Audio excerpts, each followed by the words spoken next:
All right, and we're live. Oh my goodness. Hey. Hello, everyone. Welcome to the Threat of Intimacy, the season finale. Season one has happened. We're here with Alisha Lockley. I'm so happy to have you. We were literally offline setting up everything and we got lost in conversation. I realized what time it was and I figured that we should go live. We should definitely be live for this hot action. Yes. How are you? Welcome. Welcome to our little universe here. I'm doing well. Thank you for inviting me. We're already warmed up in conversation because we were talking about Cheetos and falling and professors and being neurospicy and yeah, We we're just were. in it. We were. And I found you while I was in my final days with UPenn for my bachelor's degree in Hmm. positive psychology and neuroscience with creative writing. And during one of our classes, we like to go through TED Talks and kind of like our professor would pick out different parts of well being or different parts of relationships and find these TED Talks to kind of help further along the lesson. And through that, my algorithm, of course, adjusts. And I was prepping for an episode of The Threat of Intimacy when I continued my search and I found you. Yay! So please tell us a little bit about yourself. All right. I don't know why when people start like asking that, like all of a sudden, like, oh, who am I? I But I'm always gonna think the figure same it out. thing. I'm always like, wait, what do I like again? It's like, who am I? I'm gonna figure it out real quick though. Hey y'all, I'm Alicia. Um, I was born and raised in Jacksonville, Florida, and I'm trying to get out. So we working on that. I am currently in grad school where I study creative writing and poetry. My last mentor was the poet Philip B. Williams, and I learned quite a bit from him. Um, and I am dabbling in a little bit of poetry film, like in my avant-garde bag. So that's Woo! me. Yes, I love it. I love that you're still doing poetry. I believe when I Hmm. watched the video, you were doing spoken word. Hmm. And I mean, I could tell. Or at least if you weren't, I would be like, okay, she needs to be doing that. So would have been one of Yeah, those two things. So I'm glad that you're yeah, still doing it. that's my first voice. I tried to push it aside, like under the guise of performance theater, which that still has another part in my life too, but not as strong. I'd rather be backstage than on stage nowadays. But Oh yeah, yeah. I see hmm. that you're doing a little bit of you're dabbling in some film. Hmm. Yep. So I did a project in 2020, the tail end of 2020, called the Blue Period, which was sort of like my version of Lemonade at that time when things were really weird and everybody was in the pandemic. Well, we're still technically in the pandemic. Yeah, it's weird. You It's like know, it's weird. I can't say it's over. I can't I I either. I can't say it's over. But when we were in the heat of it, I did do a film project called The Blue Period that dealt with, isolation, feelings of grief, PTSD, and um, it was, like my Lemonade, but you know, about 30 minutes shorter than Lemonade. Yeah, um, yeah, those are I big so I films. wrapped. Hmm. I wrapped it up in about 20 minutes. One day I would love to do like a feature film that's like an hour long. I'm gonna need help with it because now I'm kind of doing the film thing by myself just to see what I can do and just to play with it. You know, nothing major. Oh yeah, we're gonna throw that out there for everybody. Just like Yeah. leave some feelers. Yes. That Just sounds yeah. wink, wink. Yeah, If you're into, I still got my people who I reach out to, but right now I'm just playing around with, images and really like a mix of photography and cinematography, like just seeing what I can do. that's awesome. Yeah, Hmm. Tucker, who is the editor and who also helps me produce the show, uh, does a lot of that and went to film school and did. Mm. So, I always go to Tucker for those types of questions. He's in the chat. He's Tucker, shut up. What's up, Tucker? Shut up. As far as editing for me, I'm very, very novice. But I'm really down for creative help if you ever, trying to bounce ideas off of. But just feeling it, Sounds good. just feeling out Yeah. there. Yeah. So Cool. let's jump right in. Hmm. That video was from a long time ago, so there's got to be so many evolutions of yourself since that intimacy video. Do you want to speak on Hmm. that and kind of like catch us up? Hmm. So I was in my early 20s when I did that. And when you're in your early 20s, there's this weird thing that happens where you think you just know everything. Like you Yeah, I know. I don't know what it is about like 22 or 23, but you just Confident. feel like you are the holder of knowledge and you're just sage and you're an Mm. old soul and all of that. That's where I was when I did the talk. And what's funny is that, like, in this last residency that I went to for grad school, Josh Charles made this comment about how being self assured too early is a very dangerous space to be in because as soon as you are sure about something, that is when you gonna be Yep. knocked around a little bit. So that's where I was. That was right before the knocking around happened.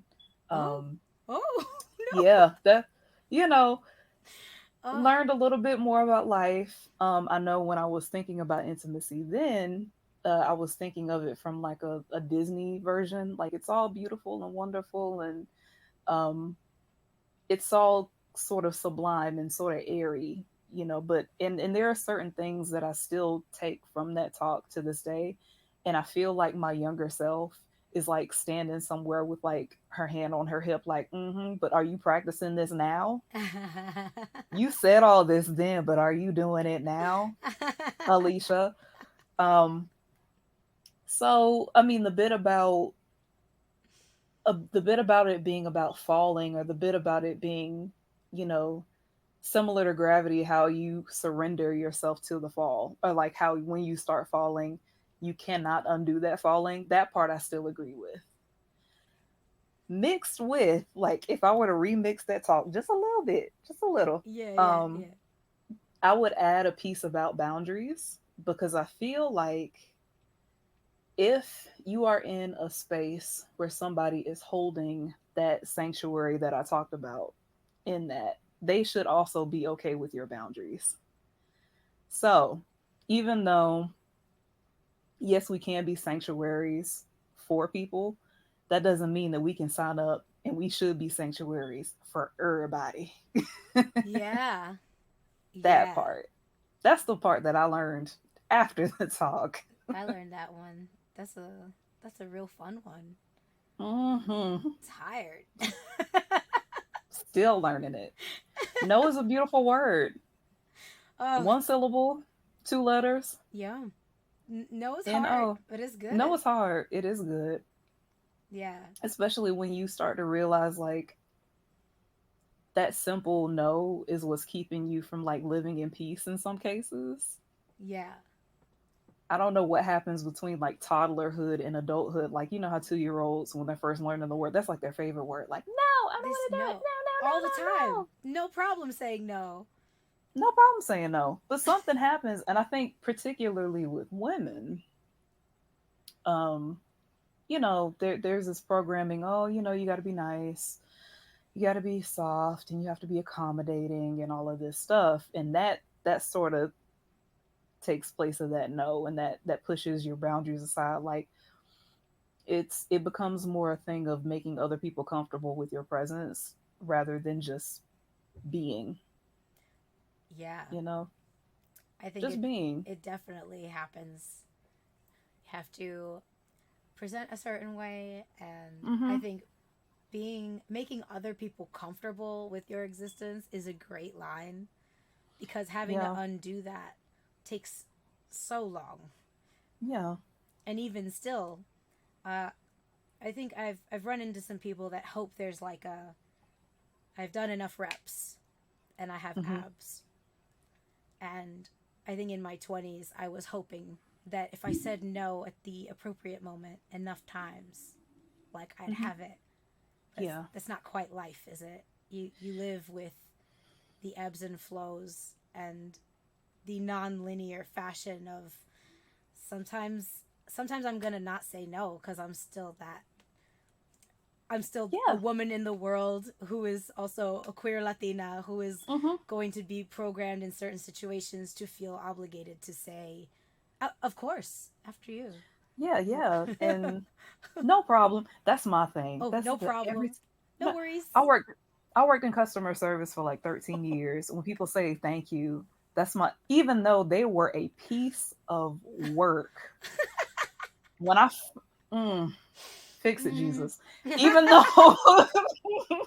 even though they used to give me the hardest time, and I would solve their issue, like I would process a return for them for like an item that they were trying to bring back to a store, or I would fix something that was broken, and they would say, "Oh, thank you so much, you're a lifesaver." And then all of a sudden, even though after all of that trouble, I would still say, "Oh, no problem," and I'm still working with that. Like, Mm-hmm. I sh- I should just start telling people, "Oh, I'm not quite gonna go into Chick-fil-A territory. Even I'm definitely not going into Chick-fil-A territory because I got some issues with them too. But I'm not gonna be walking around saying my pleasure. My pleasure. If it was not Yes. my pleasure, Yeah. Right. It's not. It was not my pleasure. yeah, yeah. Yeah. But like this whole practice of trying to disarm people who have no intention of being disarming back. Right. They're not being soft It's with you. yeah. So why am I being soft with them? Or where did I learn how to do so much adjusting for the sake of somebody else's peace? Yeah. Yeah. My mom has these little ways of still maintaining her softness. Mm-hmm. We are very different. As much as we're like, she's very soft spoken. I did Mm-hmm. not get that from her. She could put, you can't take me into a delicate shop. I will accidentally demolish the whole shop. But she is very good with like very gentle, can untangle jewelry. I will probably break it just holding it. So she has these little like, I want to get to that level of one liner where it's not my pleasure, but it's soft in tone. And so it is still maintaining care, but it is I also get. allowing you to know, please continue working. Your Please sass be is humble. not welcome here. Yes. Yeah. I don't know how she does it, but Maybe. she just like says one little thing in that like nice tone, and you have to like you hang up, you walk away, and you think about it, and you're like, wait, was that from me? Oh, oh, that was. Oh, she's talking about me, Uh, like that. A little silent, like, mm-hmm. like a little skunk spray, for you to take with you. Yeah. Yeah. My mama got it too. That's our next evolution, then, right? Yeah. Like a host. Because maybe the opposite of no problem is all trouble. All Like trouble. from now on, Same tone. same tone. They won't. If you say it in the same tone, they're not even gonna catch it. So if as soon as somebody inconveniences you to like they're just doing the most. If they say thank you for helping them, say all trouble. All trouble.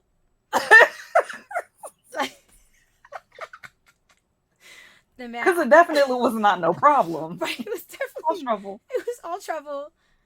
All trouble. Yeah. To give him the. Oof. And they're Yeah. gonna be like, what? I really enjoyed being in customer service too. Yeah. This is a good one. I had to get out. Oh my gosh.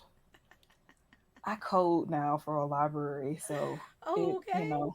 it's quiet. Yeah. Sometimes it's a little too quiet because now I'm up here all day, Yeah.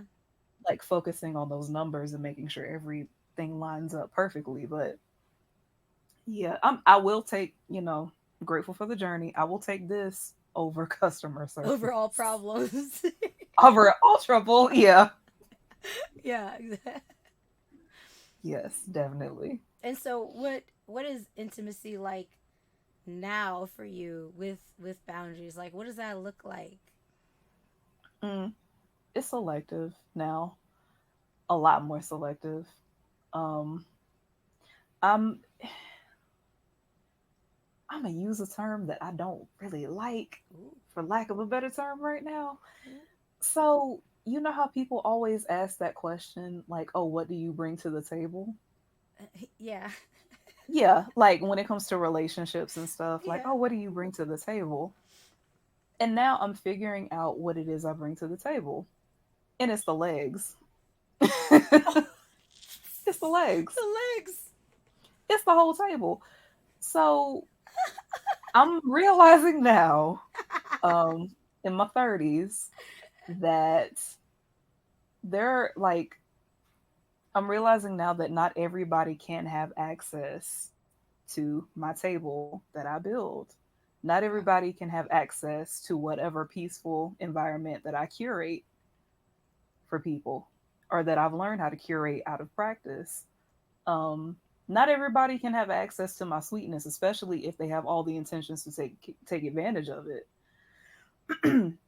And I feel like that is a different level of intimacy, where it's a different level of intimacy to where it's more about an intimacy with self now. So now if it's an intimacy with self, that also means that you can't self neglect, or you can't neglect, or you can't dissociate. So that way you can make everybody else feel comfortable and make everybody else eat at the table that you build. So Mm. I feel like that's where I am now, to where it's like, okay, who have I been to all of these people this whole time? And who have I been to myself? Why have I been neglecting myself?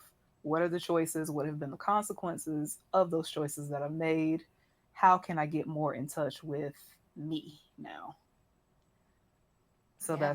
I feel like that's a new level of intimacy that I didn't know existed until now. Yeah, I think intimacy with the self is it's a big one and it's a topic that, although I bring it up for guests, when I have an episode, I'm curious because we've also been requested that be like a topic. Like Yeah. how do you love yourself more, or how, like when you say a relationship with yourself, right? Like how and it's really interesting to see that that's where everyone is. And I think people struggle with the balance of both because there's no nuance online that tells you like, hey, you're gonna want a relationship probably Hmm. because we're people that are meant to connect and love in some way. So whatever relationship looks like for you, but you're also Hmm. gonna have to do this whole like internal work thing as well. And if you do them separate all the time, you're gonna run out of time. Yeah. Yeah. You don't have to do them together all the time. I think Right. being single is there's merit, and I don't think like being relationship all the time is Yeah. I think that's just as unhealthy. But like Yeah. I think that's a hard balance. Yeah. Yeah, I wouldn't say that it's like mutually exclusive, like you do this work and then all of a sudden your partner falls out of the sky. Yeah. Or you do if only. Actually, no, I take that back. I'm glad it doesn't work like that. Can you I imagine? like my ceiling. I like my ceiling where it is. Um, So it's like expensive. it's like, oh, you did your work. Oh. Oh. It's like the opposite of a rapture. They fall from the sky instead of going up. Um, With the number of a contractor, hopefully. with the number of a contractor. Cause I mean, like you hear it all the time. Like I don't know, like you know how all the episodes of RuPaul's Drag Race ends, where they're like, oh, if you don't love yourself, how you gonna love somebody else? And you hear that mantra over and over again too. And so, like, I know with me, for a long time, I was thinking, okay, I really want a relationship. Let me do my homework. I must do my homework. I'm doing my homework. Yeah. Y'all see me doing my homework, I was the same way, right? doing my homework. I'm doing my homework. Did I get an A? Okay, where is he? Where is he now? where now like the homework just got real, and so now I'm like I'm not in a rush. I'm Yeah. I'm not in a rush to be with anybody in that way yet, because I mean, and I guess that's another layer of intimacy. I'm just now finding my tribe too, like just my friends, like the intimacy within being having kindred friends. You know, I have my bestie in California. If you're watching this, hey Shatira, we met like, Hi. hey Tara Boo, she's a gamer, so she would definitely be tuning in. Oh, that's awesome. Well, then I'll have to Yeah, give her a follow. yes. She we met the first day of high school. We kept giving each other snacks, so we just kind of stuck around each other. Both of us know how to cook. So we just like, oh, did you try this? Did you try this? Did you try this? And then we ended up being roommates in college. Um, and then she moved to California, where she's now a mental health counselor. Oh my She got a god. master's degree. Yeah, she's doing amazing Oh, things. yeah, that's incredible. She's so cool, and every now and then we still catch up with each other, and it's like whenever we talk, it's like, or we send each other DMs, it's like time hasn't moved. So Yeah. it's like that type, that intimacy of having a friend to where it doesn't matter how much time passes. It's not like, oh, I'm waiting by the phone for you to call. No, they recognize that phones work both ways, Right. and Yeah. they just they keep up with you, and we keep up with each other. And now in grad school, like I have a set of poetry friends now That's that I awesome. didn't have before. I mean, I had poetry friends here in Jacksonville, and I still do keep in touch with them, but this is like a different, it's like new meeting new people. Yeah. And you a lot of people, like, they operate from the system of no new friends, and most of those people are introverts because they don't feel like taking the time to get to know somebody new. But it's almost like I was embraced so quickly within Yeah. this new crew that I had no choice. Oh, that's so cool.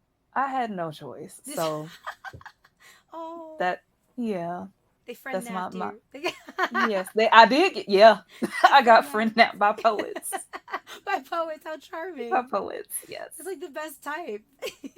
I know everybody does the same thing. Well, they practice the same craft, but everybody has like such a different voice, and nobody's in competition with each other. At least it doesn't seem that way so far. But whenever people trade, their drafts and stuff, it's just like, ooh, you were cooking with fish grease on this girl, or ooh, I see what you did with this meter, and I see what it's just That's so awesome. loving. And just, even I think that's part of the reason why I became a poet, is because that's like the one place that I know that I was going to be heard without being interrupted. And now being in this space where we're trading voices with each other and we're taking time to actually listen to it, that's another level of intimacy that I didn't have before. So it's just all warm and fuzzy. Yeah. Like Yeah. being heard is a whole other thing. Yeah.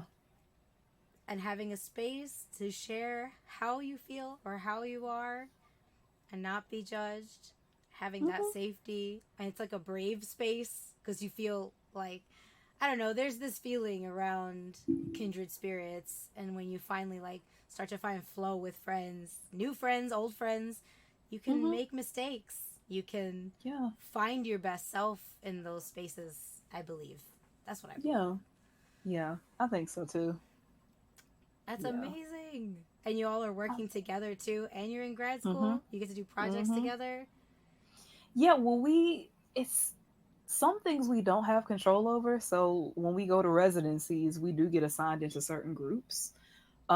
But if we luck out and like most of the people from like our tribe is in the same group, we're like, yes. So, and in that way we're already familiar with each other's work. So it's like, okay, well, I know I'm getting a feel for your voice. I know that you do this because of this. And I guess that's another way of feeling seen, is that when people when people know your work or they know your voice well enough, they also can spot your habits and why you're doing a certain thing, even if you don't intend to. So that's another little Yeah. layer to that. And then years from now, people will be using your work and being like, oh, when Alisha does this, this means this because we've looked at all her work. And it'll be like other poets. And then that's how we like, then other people will mimic you. It's amazing. It's my favorite part of Ah, poetry. one day, oh my God, the after poem is my thing. That is my jam. I just That find that was, that's the most intimate thing. It's giving of yourself in words, and words can mean anything. They mean what you yes. want, also, right? What we imply, what we all understand, but then that Mm-hmm. changes from your experience, what you intended, what you like, what you went through to put it down, and then where that person's at when they read it. Mm-hmm. There's just this almost like, I don't know, I feel like it's a secret club when you read a It is. poem. You're in that Yeah, space with that artist and whoever else has read it, and that's intimate. it It's tight. is. It's it's almost like who? Oh my gosh. Angel Nafis was talking. She did this lecture on the metaphor in poems, and she was saying how a lot of people mask their poems or they mask meaning with metaphor in a poem. Mm. But really, when people use metaphors the right way, it's because of obsession, but like a healthy obsession. It's because of a love and a study that you have followed something to a T so much to where you can match it with a similar experience. So, really, when you start to think about metaphors in and of themselves are another form of intimacy because you're studying it so closely that you're trying to compare it to something that you've already seen before. And I thought that was wild. I Oh, was like, oh, it's like I've been interesting. doing this wrong. So if people are using it new, they tend to do it Mm-hmm. from the obsession, and then finally there's like a changeover when they use it, Mm-hmm. and they like reach that final layer of like, they, oh, okay, like it is properly used here. It's Mm-hmm. like it's mimicking it properly. Yeah. That's And it's interesting. like it's so it like it just opened my mind. I'm like, I have been writing poems wrong this whole time. Well, I felt that way. I got into Right. grad school because I've been doing like something right, but I was like, yeah, I feel like you're um, doing it great. but when she said that, I said, "Oh my gosh, that makes so much sense." So, like, it's like the close study to where you can't help but give something from your own experience to make sense of it. So, if you write a metaphor in the right way, you can also end up telling on yourself on what you've already done or what you've already seen or heard or felt.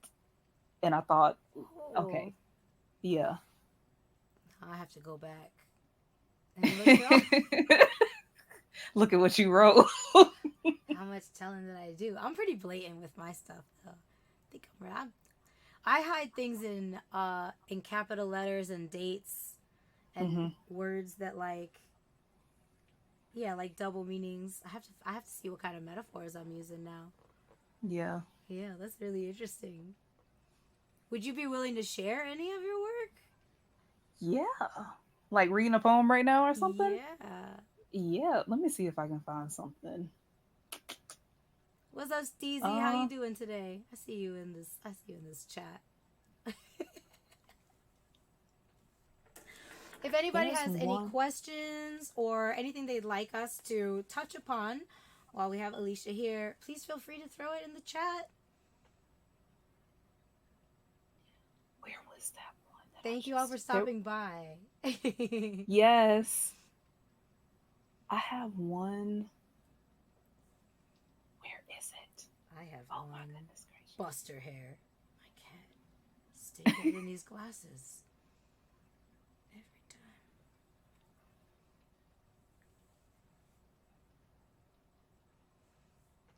He doesn't even read.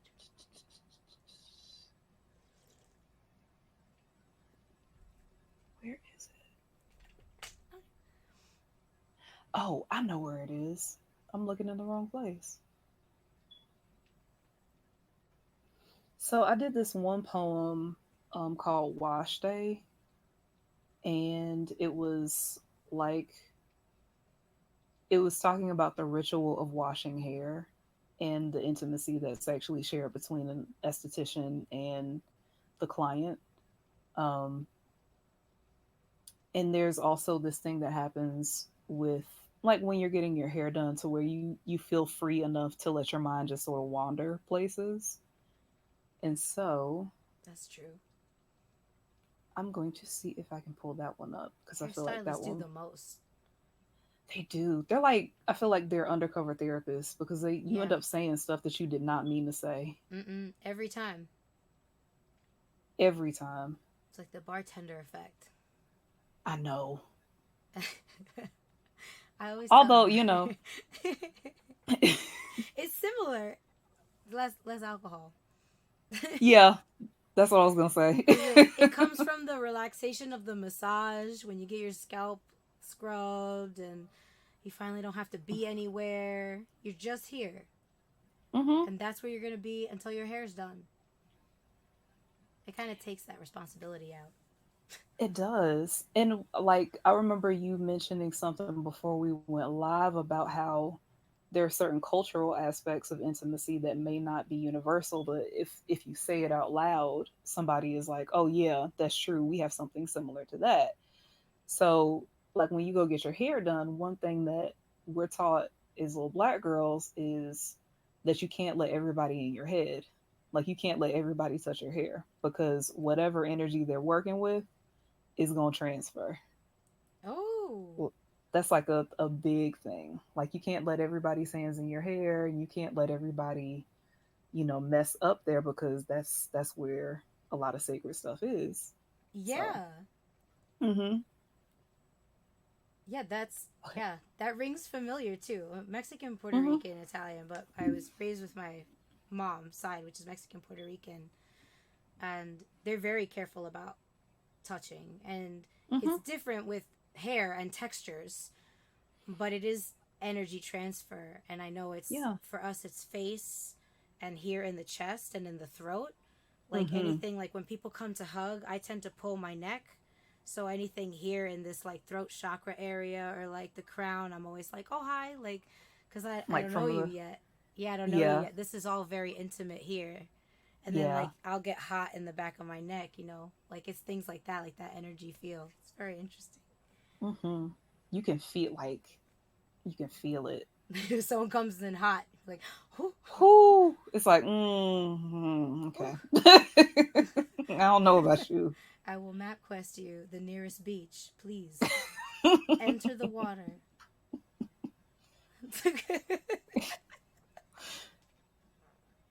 Let's see. Okay, I found it. I Okay. got it. I got it. Okay. So this is called Wash Day. Wash Day. I leaned against the rush of heat to rinse out the stubborn haze of clouded judgment. The esthetician finds new grays and smiles. Usher ballad after ballad waxes. I creak upright. There is no girl next door, only working women being watered. I do not think I'm old enough for blues. Something tells me I'm late for a wedding. He could have grown accustomed to my face. Under better circumstances, granted.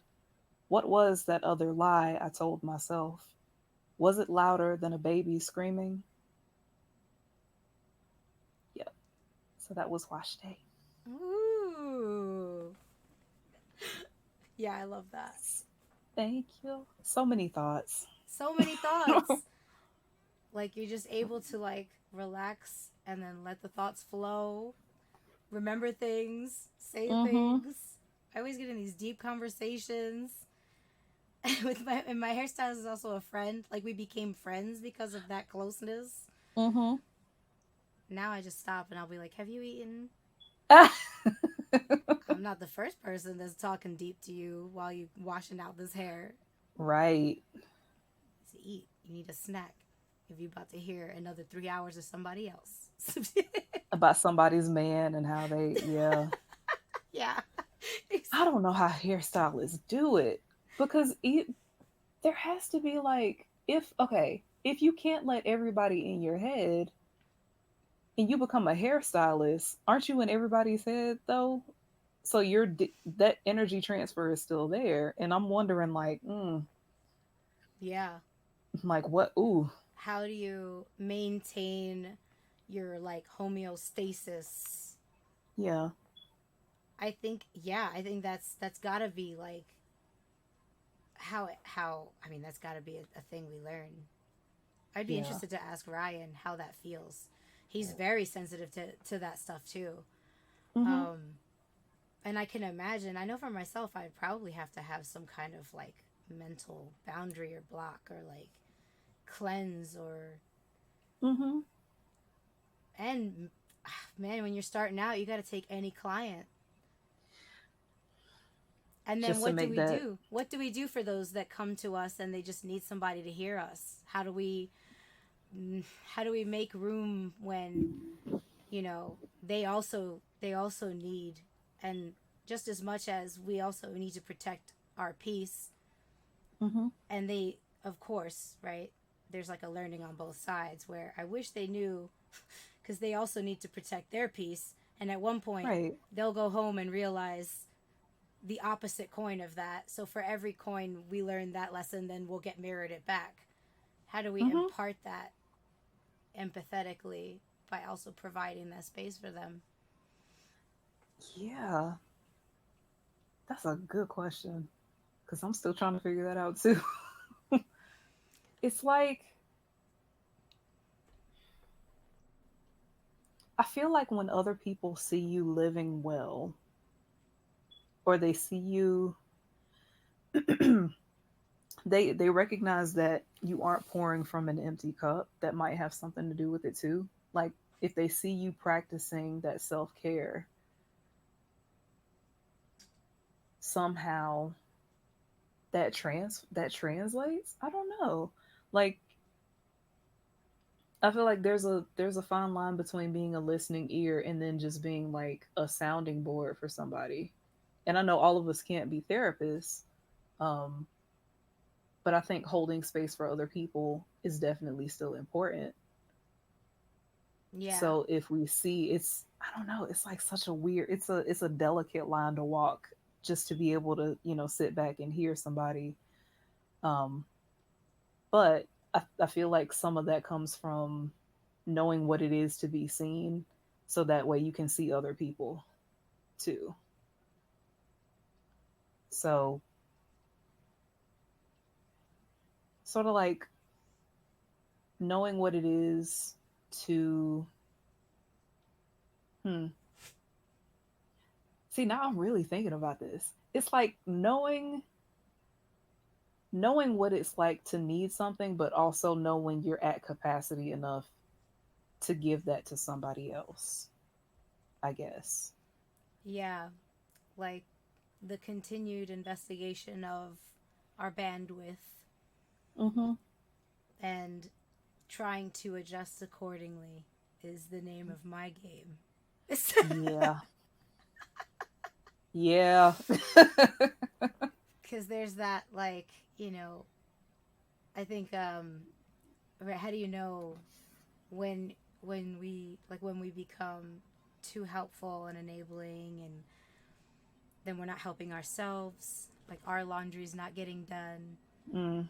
and then also when it's time when they need it, and when we can spare a few. Is Mm-hmm. it is it trying to, hello Thor, I know, but it's Hi. raining. He's like, hey, so he wants to go outside, and then he goes outside and it's raining, and he goes, oh no, Oh, I'm not never mind. I'm good. gonna do that. So I was trying to give him as much time possible before we like adventure, you know. I was like, he could probably wait until after this because it's really hard outside. If it's like drizzling, I think it could pass because Hmm. I'll go coax him out there and I'll pretend to go in the rain as I do. Uh huh. It makes him feel like we're all doing it. I don't know. Oh. I only have to break that one out sometimes. Usually he's okay on the stoop, but for the rain, sometimes it's the big coat and I have to pretend. Yeah. It's like okay. Or he's learned that he's okay, but he likes that I do it anyway. And Mm-hmm. he's doing it because he thinks, like, oh, she feels good when she does that for me. She's just doing her mom thing. It's like, Being oh, like, this is her ritual. This is yeah, what she does. she's, humans, when they're just being loving. It's what they do. Silly Yeah. humans. They don't pee in the grass. We know they don't do that. That's, him being empathetic. Yeah. Or Meanwhile, when I'm they out in the follow, rain. or when they some like, but then there's another switch that happens when they feel the need to follow you to the bathroom and just like They gotta make sure you're stare, okay. like look at you in your eyes Mm-hmm. to Because make sure. they don't know if the goblin's coming up from the toilet. It's the only explanation that makes sense. Yeah. Yeah, or the tub. And ninjas can come out from anywhere. Goblins, Anyway, I any video game, you name it. Bowser could take me to another castle. I have no idea, but I am assuming that with the amount of games we play, and they look at me when they're out in the grass like, "Don't leave me." it's like I got your back. The You don't ask for this for me to follow you into the bathroom. I'm just letting you know how this system works. best is when it's like, I just get like half an eye. You don't get the full face. Uh-huh. Like, It's like, hey okay. Eric, welcome. It's great to have you. We have a first time chatter here. We have Alisha Hey, Lockley. hey. We're talking about all kinds of funness right here. Mm-hmm. Boundaries, dogs, thunderstorms. It's great. Cheetos. Well, I mean, Cheetos. they didn't hear They the didn't hear the Cheeto Cheetos. part. It was so funny. I was like, oh my god, we're not live. This is good stuff. Hold on. And then we went back to the Cheetos. But it's I think that the hardest part of where I'm currently at, I guess I could be, this is a season finale, I guess I should be vulnerable, Hmm. is wanting to make sure everyone's good Hmm.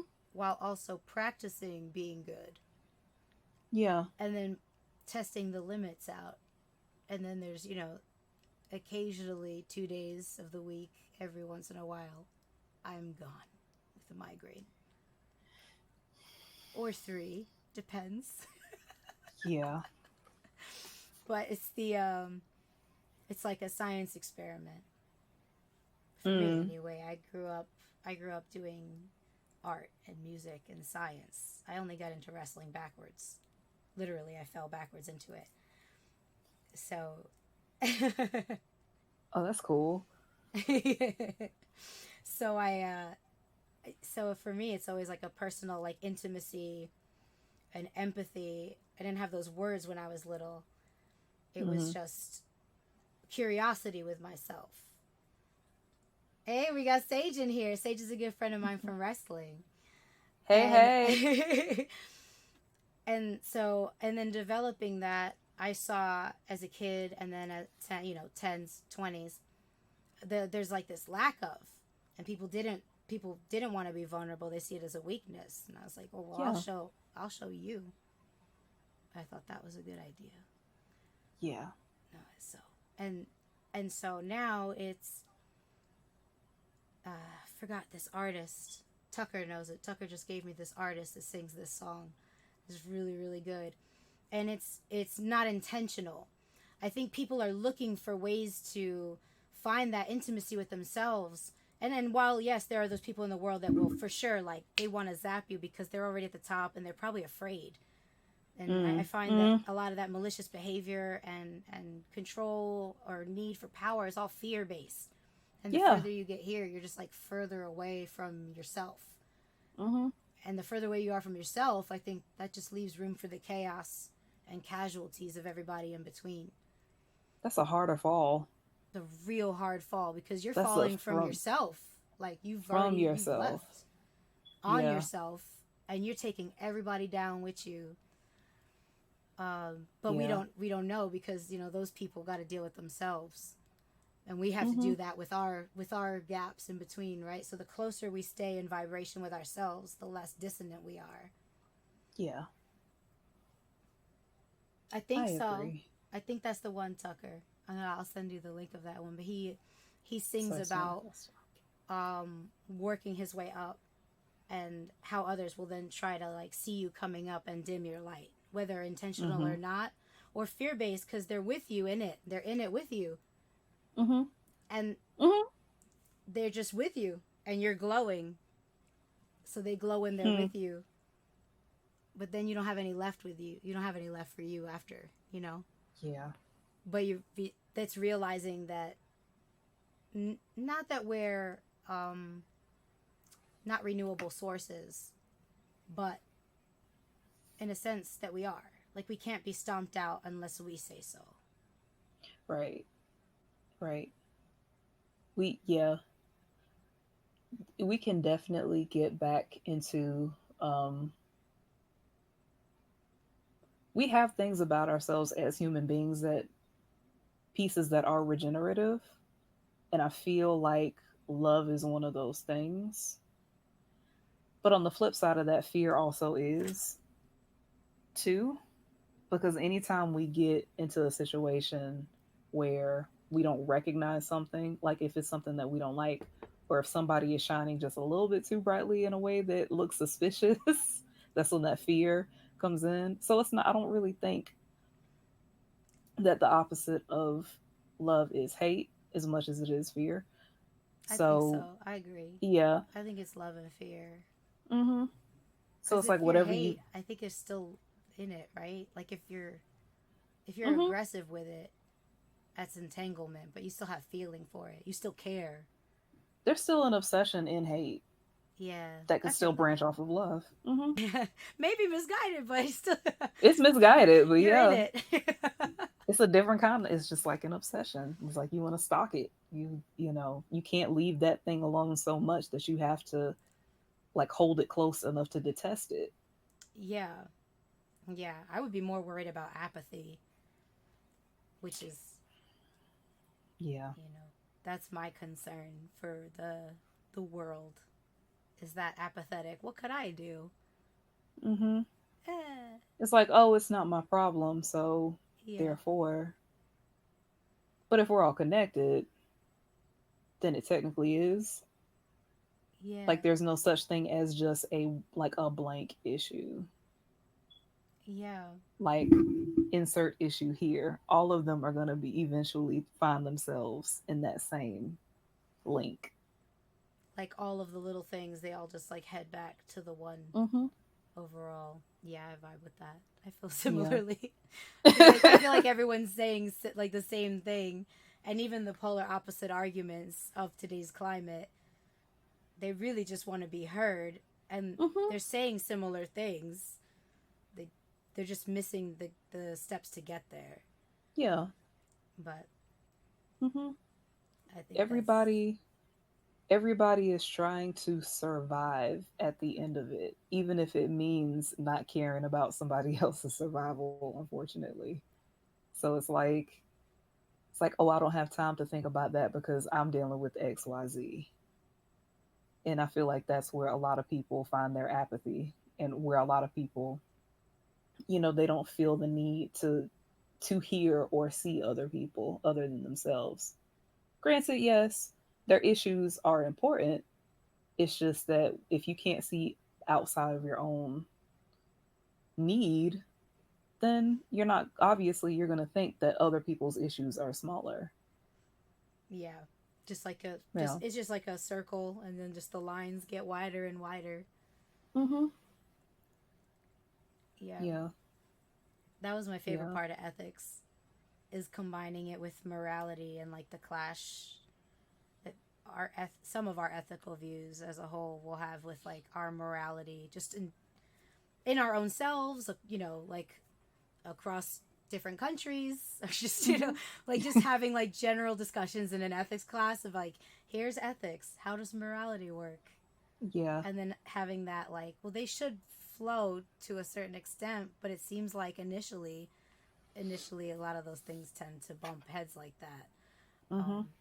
which I think is an interesting part of being human, with Yeah. two things that should kind of go together. It's like our natural inclination is to find like, I don't know, disagreement with it at first, or like, Find yeah, eh, find like a familiar disagreement with it, maybe yeah, too. or like, oh, this might be Yeah. like that, so I don't know if that works, rather than like, oh, well, do these things work together? I don't know if any, Mhm. I don't know how many people are like open to be like, oh, does this work together, or automatically Mhm. like reserved about it. Yeah.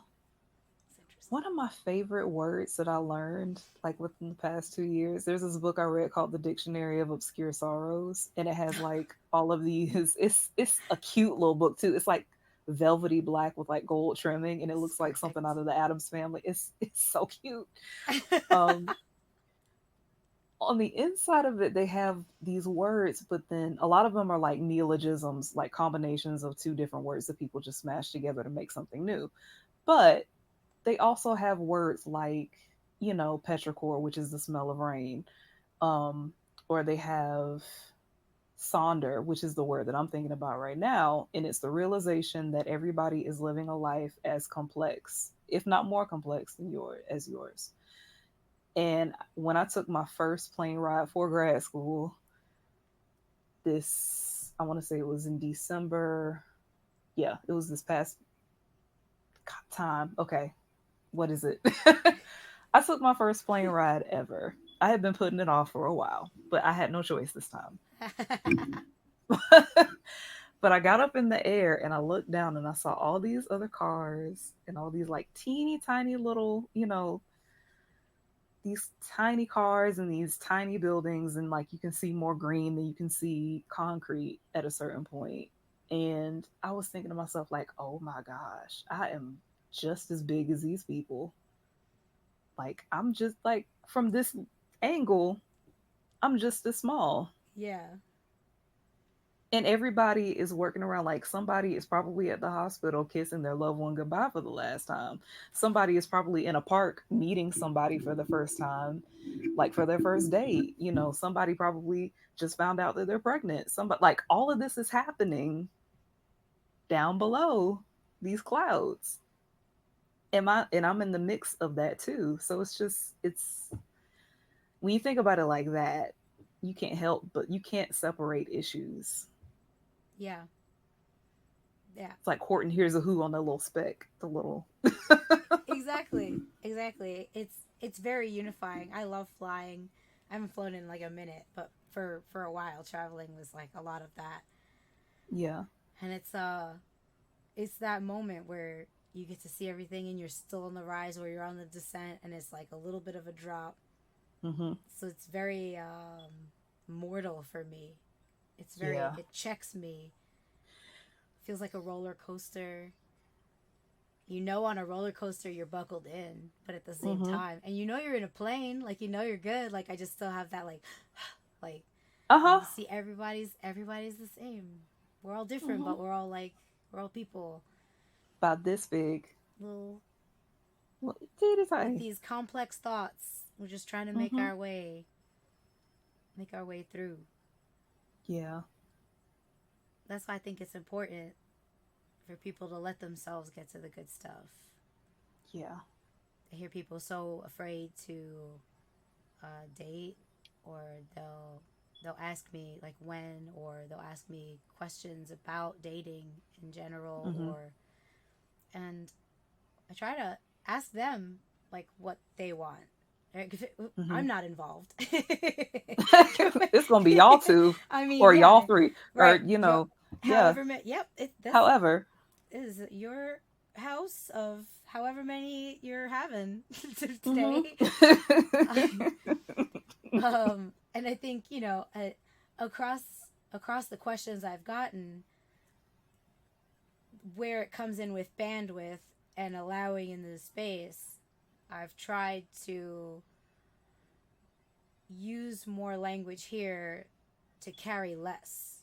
Maybe this is Hmm. something that you do already, or maybe you have more words for this. I try to ask them where they're at. Like, okay, so if you're okay, why are you looking for a relationship? Well, I think Hmm. why is pretty good. And then when they answer, usually I try to ask the same thing I ask everyone here, like, how are you with you? Yeah. Because when I go out on a date, I don't observe like I'm a detective. I don't. I'm a great first date, by the way. Just want to let everybody know. I'm a baller second date, and like watch out third date. I'm a pro. I'm an adventure queen, and my adventures are also really chill. So like Hmm. it's like a very because it's me. It's organized chaos. So but I'm curious about the person, so I offer curiosity for people Mm, mm, by being mhm. curious with these people that are also, they're talking to me and I'm talking to them. I also just curiosity. Because if they're not curious with themselves, how are they going to be curious on a date? Then how are you going to know what Alicia's favorite band is? Or how she eats? Or what she eats? Or how she's Mhm. talking to the waiter? Or how she's talking about herself? If I'm wrapped up in my script, my narrative, Yeah. and I'm worried if this is the one. I'm worried. Am I holding the fork? I know how I hold the fork. I eat like a mess, but you're here, so I'm gonna just be me. But Mhm. but I tend to offer people the how are you and how are you with others, and then how are they? How are they with themselves? Mhm. And how are they with others? I think those are pretty. I don't know. That's where I'm at, That's but I'm legit. open. I'm open for more observations, curiosities, and inquiries. But that's legit though. Cause I think, yeah, curiosity is a good new. I might have to take some. Let me write that down somewhere. Um, curiosity. My phone is like on my tripod because I thought it was gonna work that way, but it didn't. The same But yeah, thing. but curiosity, I think, is definitely important when you're meeting somebody new or potentially somebody who you might love. I know a lot of people when they date, um, well, if I say this, I must tell on myself. I'm not gonna say a lot of people think this way. I'm gonna just say Alicia used to think this way. So let me not project. I think what used to be my issue was, oh, I hope they like me. I hope they like me. I hope, okay, is this the right outfit? Okay. I'm gonna get the salad. I'm gonna get the salad this time. Maybe like a very thin slice of cheesecake. I'm gonna be a lady. I'm gonna do this. I'm gonna do that. But then what happens a lot of times is that like I'll realize that I forget to, figure out if I actually like this other person who's sitting across from me because I'm so much in my own head and I'm in my own stuff. Um, and so now I'm doing a little bit of that curiosity work. I downloaded Bumble for like 2 hours and then I deleted it. That's what I did. As soon as I saw that little, I was like, oh, you reach out first. I'm like, no, she does not. You don't want to reach out first. That's what did it for you. I think that's probably what did it for me. I guess I'm naturally an introvert. Um, and I guess right now I don't really. I'm kind of in my own zone right now, so where I'm not really looking too much around to see like who's cute or who I think might be a good potential date, unless like when I was working in customer service, I would see it a lot more. Like if somebody came in and I'm like, oh, hey, Like, how you doing? Um, I miss those but days. that's as far as yeah, In person, just in person, not customer service. yeah. Just like, hey, It's like, hey, how you how you doing? Yeah. walking in the store. Uh huh. You need samples? That was me. Do you, Need samples? do you need help with anything? That was my thing. Do you need help with anything? Oh, oh, you said that. No problem. Yeah, no, okay. Mm-hmm. No problem for you. Yeah. No problem. You get a no problem. You get a no problem. You don't get all trouble. You get a no problem. I'll double back. It's fine. It's fine. Yeah, I'll I'll just check find on you you a little some bit. water with a cucumber in it. It's cool. I might even find a lemon. I will. As a matter of fact, I will grow a tree real quick in the back. Careful. I have some trees. You want lemons, limes? I got a kiwi. Hmm. It's like I will just. You want? Do you like boba? I will go back and make some. But we got boba in the back. You want boba? There is something different about in person. Hmm. That's like, I don't know. Meet cutes are great. Something about in person, Yeah. being Yeah. yourself, because you're just yourself. You're in your element to an extent. Hmm. Caught Yeah. caught in the moment of being alive Just like you don't have time. Like you probably, if you work in a place where you wear a uniform, that's just it. Like you don't have time to go in the back and do whatever. You just Yeah. that's it. And what do you You know. think makes a good partner or a great partner? Not that you're looking. I Just like um in general, like what looks healthy today? ooh.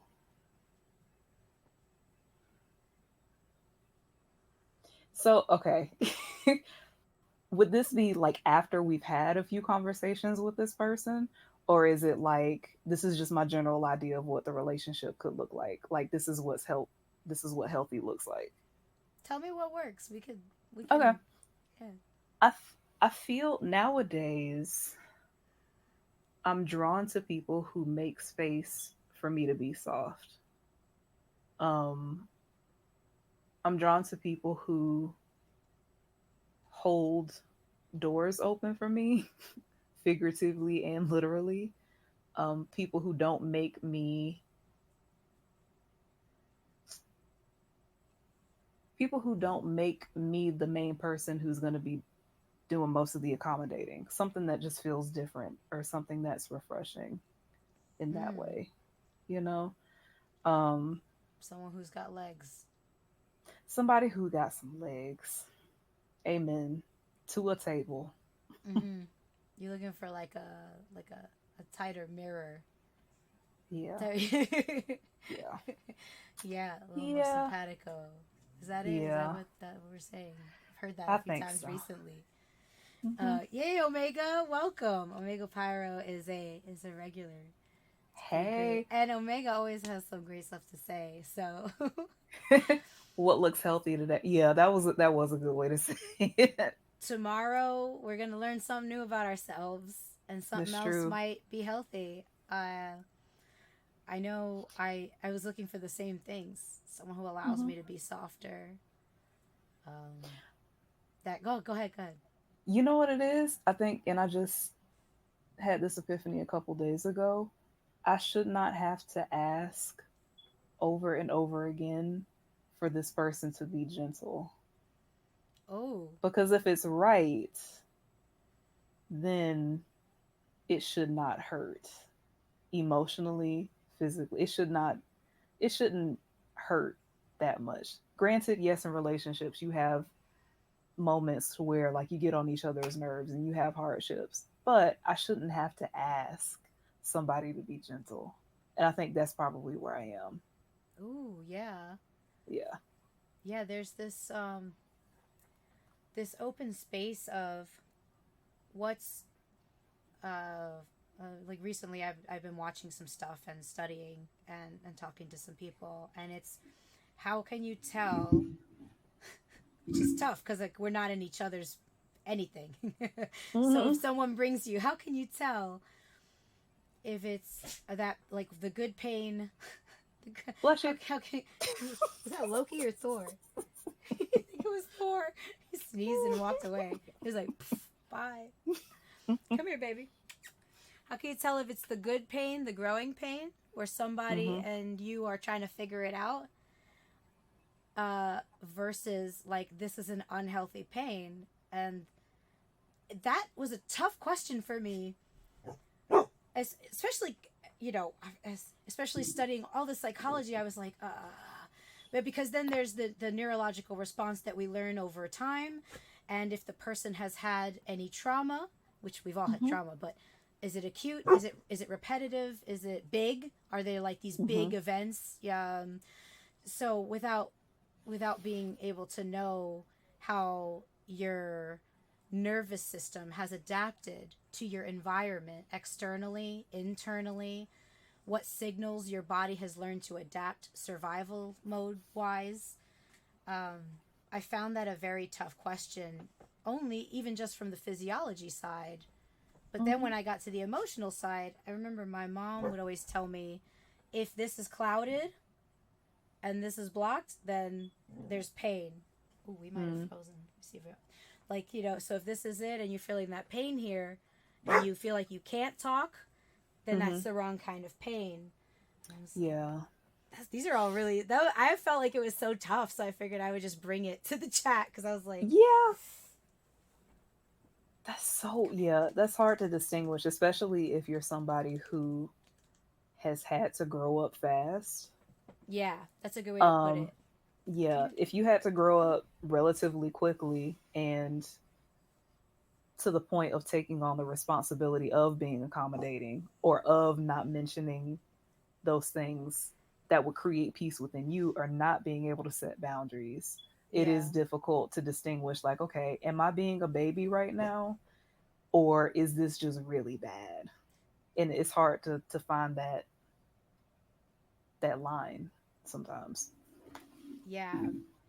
I noticed there's a couple of things I've discovered recently is it's really nice to like be it's like it's a challenge. It is, buddy, it is. And it's painful, but there's a distinct difference in this pain. Mm-hmm. And I think you can feel this with friends. I think this is a similar, you can compare it to like a, if you have a bestie that calls you out Mm-hmm. on your bull and Yeah. you feel that like Oh, yeah. oh, I think there's a similar version of that in relationships. But if there's too much, because the relationships tend to carry a lot of pressure, Mm-hmm. it can feel less like this because it's less like, hey, like friends would approach each other and, like, hey, you Mm-hmm. did this, or, a more direct version, the complications of a relationship or a partnership, it Mm-hmm. can feel different. And I've noticed within myself, I've approached it this way by just talking through it like this. Yeah. I'm experiencing these emotions that technically would feel this way, but I also understand myself to know that these things, right, sound this way, feel this way, and I know you enough and acknowledge. So I acknowledge the person, like I go through the steps with my friends, and then I try to like figure it out that way so that Mm-hmm. I get to the end of it and be like, okay, that was good pain. Yeah. If it's muddy and we don't have enough reps in it yet to be able to tell. I don't know if Yeah. that's considered rewiring yet or not, because I haven't got into that, but like trying to Yeah. fix our neurology by coaching us through it verbally. I don't know if that connects or that tracks. Maybe. Yeah. I But think so. I think, yeah, that's a possibility. Like asking if if traumatic experiences can trigger things or it can change things, then the reverse can be true too. I think right? maybe. Yeah. It sounds like a really long way to do CBT without any training. And then I'll find that out in Yeah. like 4 years. I'll find it out when I finally get like to the certification after masters. They'll be like, "You're doing it that way? There's like you could do this in like an hour." I'm like, damn. all this all this time. Out here trying to reinvent a light bulb. Ah, it's like, oh, that's what that is. Okay, I got it. Like I'm like, Cool. It's like, and then you feel like you invented something. And it's like, oh, okay. right? Yeah, just and then I guess that's like our way of trying to find other people. Like, are you doing it? Are you doing it? Closest I've gotten Mm-hmm. is other people doing it. Is it CBT? Mm-hmm. I have no idea. It's been a minute. I guess so. Like I've done not CBT, CPT therapy before.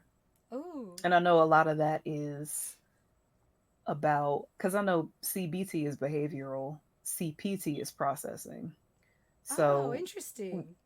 with processing, like you ask yourself questions too, but it's in a way how it's sort of like you're asking yourself questions about your stuck points. So you ask yourself, okay, did this really happen this way? Or do you feel like this happened this way? So it's not gaslighting yourself, like thinking, oh, well, did it really happen? No, it's more of a thing of, okay, this person did this thing. I have a right to be angry about it because I didn't ask for that thing. So it's the working Yeah. through those thoughts that way. It's the elimination of the ability to gaslight. It's just facts. It's the ability to like take us out and see like a wider picture. Maybe. Mm-hmm. I like that. Yeah. Look at him over here. See him being a little just the tail. I just see a tail. Just a big he's a cloud with a tail. Fluff back and forth. Oh yeah? Oh. Hi Thor. You say hi? Hi, Thor. He's a golden retriever basset hound. Oh. He's like he's How's 8. Oh. eight? Oh.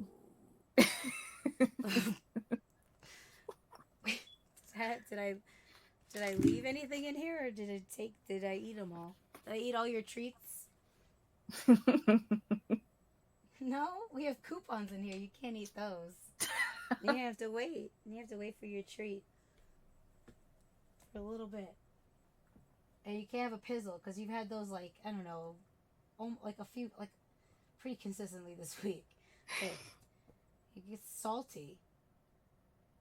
His tail is just like his I, pizzles. are those like little, like, they almost look like breadsticks? Like yeah, they're like those chewy bully sticks. They're like Mm-hmm. hard, but they're Mm-hmm. bull. But they're just salt. It's just It's if he loves them, they love them. But I try not to give him like 7 a week.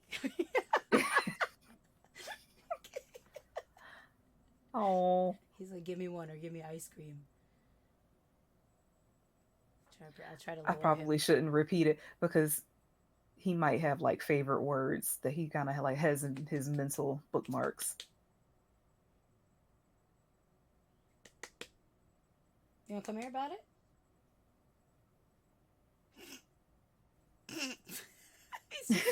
he's like, Not until you give me the treats. I'm not doing anything for you. No, I will not. I refuse. I refuse.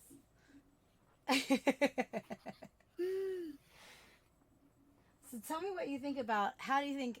Tell me your thoughts about empathy too. Oh, we got a Mm-hmm. little thing about. We got a thing here.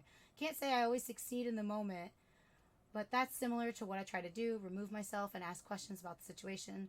Should this person referring to me be angry? Should they respond in kind? Are they overreacting? This kind of thing. Mm-hmm. Yeah, that kind of internal dialogue really shocks me when I meet people that don't do it. Tell me about it. I believe we're all living these complex lives. Yeah. And then I'll run into people that have not asked themselves questions. Some people don't have an inner monologue, let alone an inner dialogue. Oh, yeah, I forgot. I think it was a neurology class where they tell you the percents of how many people, like, you know, estimated just Mm-hmm. don't have like an inner dialogue going, monologue. Yeah. Okay, it's a dialogue That's depending. But that's kind of scary to me though. So so like when you just it's just quiet in there the whole time. Like you just so what's going on in there? yeah. And Like then if you aren't talking, what other noise is happening in there? Is there white noise or is there something else? yeah, what channel is it? Yeah. Or is it that the thought of like if you know like when you read silently Mm-hmm. and then is that it? That there's no question about that voice. Huh. I don't know. I feel for people like that because I have fun when I read because then I can switch out the narrators. It can be anybody. Oh It yeah. could be Eddie Murphy. I can have Beyonce be my like audible, my inner audible. Um, Yep. it's yeah. It gets I went from trying to learn some of the Simpsons to continuously doing like a Harvey Firestein voice, so I understand. Just Mm-hmm. technically continue to fall into that voice for some reason. I like blew out my voice last week joking around about it, turning into like Selma Simpson. So Oh, so oh that's Selma. full blown. And then like I had to pinch to get to Marge. I still have to like, you know, find it back there. I was gonna jest about it, but now I'm surprised there are people that don't have that inside. Oh, Omega, yeah, yeah. There's like a thing. It's so surprising to read about. I know there's a condition where you have zero inner thoughts like that. Zelda Williams Zelda has it. Williams has it. Oh, there is. Oh, yeah, Rob there is. Robin Williams' daughter? Oh, is that? Is that Robin I Williams' think daughter? so. I think that's her yes. Okay. Yes. That's a dope name. Zelda Zelda, I know. Williams. That's strong. Mm-hmm. That's strong. You show up with that, you're putting it on the table. My name is Zelda. Zelda And your daddy was Robin Williams. Williams? Yeah, right this He way. literally he went copy paste with her. Really? They look like I haven't They seen. look alike. Like if you ever look her up, they have the same nose and the same like eyebrows and mouth and everything. Get it, Genetics is Zelda. wild. Get it. Mm-hmm. I love genetics. I can't get enough because I think that there's so much in there it's so wild that that should tell us enough that we don't know. Yeah. That should be enough for us to be like, oh right, we don't know Don't about know us yet. nothing. Mm-mm. Nothing. Yeah, make room for just make room because we're Mm-hmm. still gonna figure out more about ourselves in the next however long we have. Mm-hmm. Yeah. But see, yeah, I know we were talking a little bit beforehand when we got really excited, and intimacy tends to cross over with empathy. And I'd Yeah. just like to get your thoughts about like what do you think about empathy? What is empathy like for you? That's a tough one that I've had experiences with of merely even defining it with other people. Mm-hmm. So I just love to hear your anything on it, your rant. Um, blessing and a curse. Especially if you are somebody who is naturally what is that word? Empath. Oh, it's part of the word, Leisha. Duh. If you're naturally an empath and you take an empath and then you sit them in a place where like it's nothing but chaos, like everybody is dealing with traumas at the same time, that can be madness. Oh Kind of yeah. like Dr. Doolittle at a zoo. Oh You just absorb all of that. yeah. Yeah. And I mean, it's definitely a blessing, and it has to be in place. I don't think people should just brush off other people's issues because they have their own issues going on. But at the same time, that sweet spot is, figuring out what those boundaries are, especially if you are an empath. I feel like people who take advantage of other people can sniff out empaths pretty easily, though. And that's what's scary. It's like those same people who are quote unquote energy vampires or emotional vampires. Like they seem to always find an empath Yep. somewhere nearby. It, They it's know where they are. there's an attraction to it. Mm-hmm. I don't remember the name of the book, but it pairs up, like empaths and like emotional vampires, but they don't call it that. But it's like it's got to be a psych book. Yeah. They tend to pair up like the qualities that find each other and like end up in patterns that we want to Yeah. break, even if it's within the self that we find. So I haven't gotten a hold of it. I know it was one of them on my list, but I think empaths have a way of sadly ending up in situations like that.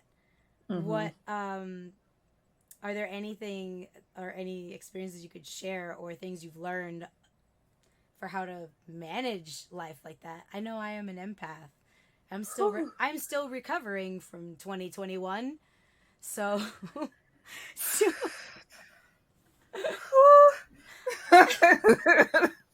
I send texts to my friends about every day with a rocket ship. Be like, all right, I'm out. Yeah. We've had enough. Mm-hmm. Just go. Today I Ah, quit. It's like I just, whew, yeah. Um, Is that where you're coming from? You're healing from. yeah, because a lot of people, I mean, I learned early on how to be accommodating and how to not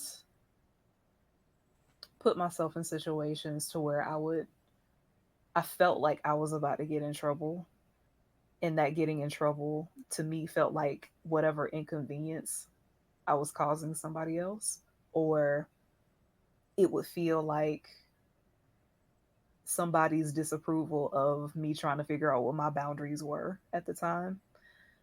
So I think I'm paying more attention to what, the little girl version of me would have thought in situations like this. Um, like if I feel like after a conversation I need to go lay down somewhere and take a nap, first I'm gonna take that nap. But then I'm gonna question whether or not I need to be talking to that person on the regular. Um, and I mean, just re-examining my relationships and thinking about, what I'm allowing in my space. Being there for people, but at the same time, like, okay, why do I feel like trying to figure out why it is I always feel tired when I'm around certain people and around certain situations, um, has been key for me Yeah. lately. Yeah, like, okay, it's like every time, like, I gotta take a nap or I gotta lay down after every time we have dinner or every time we go on a Target adventure. It's like, ooh, something is wrong. Oh, that Um, heaviness. yeah, like literal heaviness too. Like you just feel, ugh. Yeah. Some of that is, being an introvert, but then all of that can't be from being an introvert. I Some of it I is just, agree. I tend to yeah. agree. I don't know, but I have a tendency to agree for that because I feel like Mm-hmm. even as an extrovert, I've become quite introverted just from the nature of the panorama. Yeah. The pepperoni, yeah. Yeah, the Mm-hmm. pepperoni. So, Mm-hmm. and like I'll be out and I have a time limit now. Like I just think I just want to go home. Yep. Um and just I think assessing that, oh, all right, I'm good. Like okay, I'm good. i'm Mm-hmm. gonna i'm gonna like wait, or wait to respond has been like a huge one. Wait to respond. Yeah. We are not always available. Yeah. This, I think that's the hardest one because of what I do for a living, but Mm-hmm. also what we all do. We're all just like on it, so it's really hard. Almost like we're being watched. Nobody's watching us except everything, but nobody's watching us. Mm-hmm. Except they are. Except Except they are just a just a little bit. little bit. So you have the phone and you're like, I really can't respond, but I must, Mm-hmm. but I can't. Learning to just put it down has been wonderful, even if it's just 20 minutes. Right. That's the wild part. Like I feel if somebody sends me a meme, like my sister does this all the time. She sends me funny videos on YouTube. He said, I can't He say said, I'm not yeah, watching I you. said, I knew what video was gonna bring. um, my sister sends me funny videos all the time, and I don't know why, but I feel like I have to sit there and watch it right then. Like I feel like she's gonna pop out from a corner somewhere, even though she lives all the way on the other side of town. It's like, oh, did you see it? Did you watch it? Why aren't Just you watch. watching it? And then how are you gonna respond? I know the Yeah. anxiety that developed over like not responding or watching the reels right Mm-hmm. away. It's like, oh, and like that whole red receipt. I try to keep my red thing off of my text messages Yeah. so that way you can't tell when I've seen it. Because then if I see that little receipt pop up, I'm gonna feel inclined to respond right away. Oh yeah, Like you've because seen that I've read it, it's so now out. you're expecting me to. Everyone knows. They all Every know. yeah. They're waiting for your reply. Just gonna Mm-hmm. leave here with more anxiety about texting. I'm sorry. Just It's like, oh I have like full blown like scenes. Like I'll look at one message and I won't even have opened it yet, and I'll just like imagine them knowing that I didn't see it. Like no, like you know what I mean? Like oh, she didn't reply. She's there with the dogs right now. She's watching it. She's not replying to me. Just like just blow it out of proportion. But by that time, like 10 minutes have passed. no. Only 10 minutes. Just 10 minutes. Not 3 days and not a month. It's just 10 minutes. Right. Yeah. That's Now, that's mom, this has been it. Go ahead. Yeah. now mothers have a superpower to where it just does not matter. Like if they call you That's true. and then they leave that voice message, my mom has like this. My mom sings, so even when she talks, she kind of sounds like she's singing. Um, It's awesome. and, It's adorable. and sometimes if she leaves me a voice message, especially when I was like living on campus and in college, she'll leave a voicemail and she'll say, "Hi, Alicia. This is your mother. Call me back when you get a chance." And underneath that, "This is your mother," I can hear, "I'm only responsible for your existence. Call me whenever you get a Call chance." me. But Mom's and the I know only she does. one. Yeah. Yeah, I know she doesn't mean it that way, but it's always funny, like when she leaves that voicemail, like, "Hi, Alicia. This is your mother." So funny. I love it. I love it when my mom uses WhatsApp. Like we chat on WhatsApp throughout the day, and then Oh. she'll send me like TikToks and reels on IG. Sometimes I'll be Hmm. looking, I'll be like, "What are you up at 1 in the morning?" She's like, "I couldn't sleep. I thought this dog was funny. I found this And I. plant hack or something. Like I don't know. This helps with migraines." She sends videos like, Hmm. so I always feel like I have to at least heart it. Oh, do you need to leave this room? Oh. Is that all?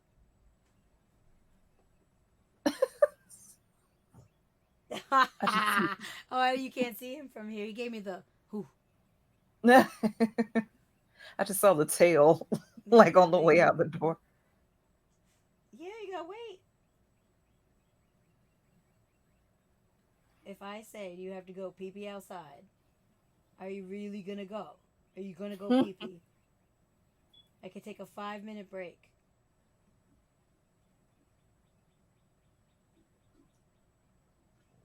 Okay, all right. My Lanta. All right. I'm trying to. I don't have an intermission thing. I have an intermission thing somewhere. You see, WWE fan just popped in. Oh. All right, I'm gonna take him. I'm gonna try to take them pee pee outside. I will be 5 minutes. We take a 5 minute break. If you want, we could turn the cam. All right. The bark Cool. says, "Yeah, take 5 minutes. We'll be back, everyone." All Oh right. yeah, you can do it from there. Great, awesome. Cool. I'm gonna leave the mic on because it's mayhem at my Okay. house. So we'll see you soon, everyone. 5 minutes.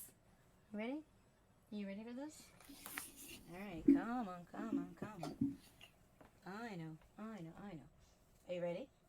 All right, let's go do it. Let's go pee pee. Come on. You gotta show me the way. You gotta show me the pee pee way.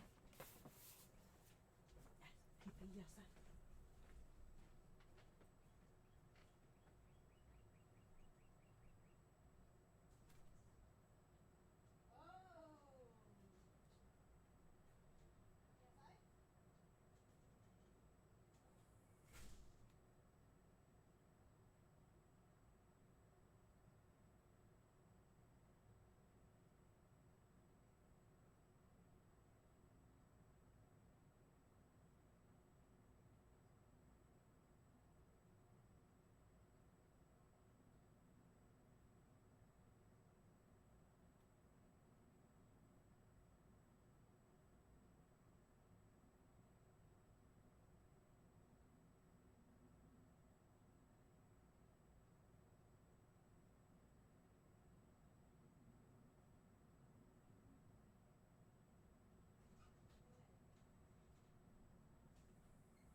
Danger zone. Mm-hmm.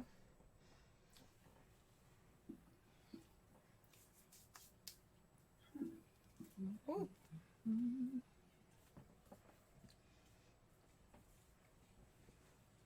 Oh, my Lanza. All right, they did go. That was a successful run. Yay. They were happy. They were okay. I was like, okay, but you really have to go though. All right, fine.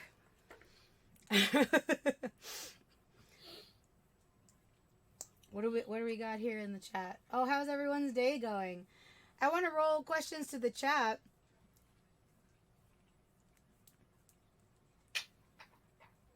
What questions, topics? What would you just roll in Q&A generally Mm-hmm. while we're in our, I would say, remaining minutes with Alisha. You were right. This did go by fast. It was It like, does. I I just figure looked up like an and hour it's and a like half darker. or like Mm-hmm. 2 hours. I'm gonna pop on and do like a gaming stream because I was like an hour late. So